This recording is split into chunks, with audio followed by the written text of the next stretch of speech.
नमस्कार बंधुगण मो चैनल ओडिशा रोसई को स्वागत जनाऊँगी। नुआ रेसिपी शिखापी मो चैनल को सब्सक्राइब करनियंतु एवं पाखरे थिबा बेल आइकन को प्रेस करंतु। कमेंट और सजेशन देवा को भूलंतु नहीं। तेबे आसंतु आज नुआ रेसिपी शिखिबा।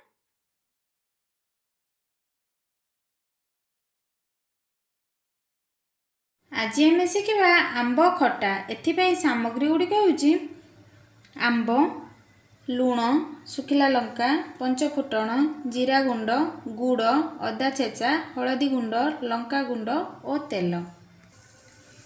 प्रथमे कड़ाई तेल गरम करवा। तेल गरम हो गले सुखिला लंका, पंचफुटण देवा। फुटण भल भाव फुटापी किसी समय छाड़देवा।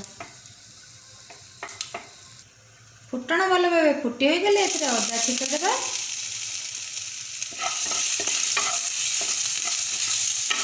गोलाई देवा।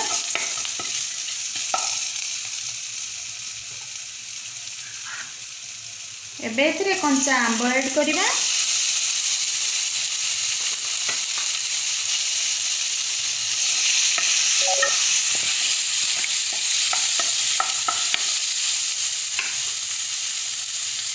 स्वाद अनुसार लुण, लंका गुंड,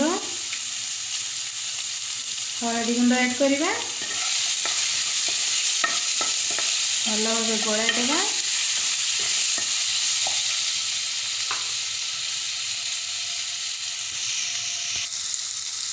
एबे एथिरे स्वाद अनुसार गुड़ ऐड करिबा।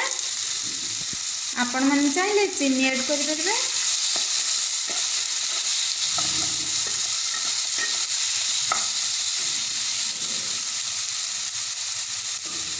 आंब सहित गुड़ भल भाव मिसापी किसी समय छाड़देवा।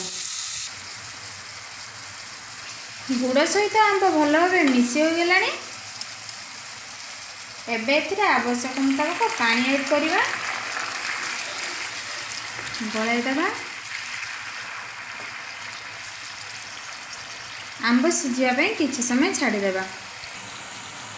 एबे आंब भल भाव सिझी हो गला।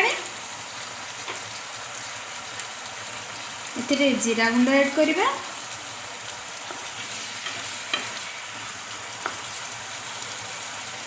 भल भाव गोलाई यहाँ बाउल को काढ़ी नेबा।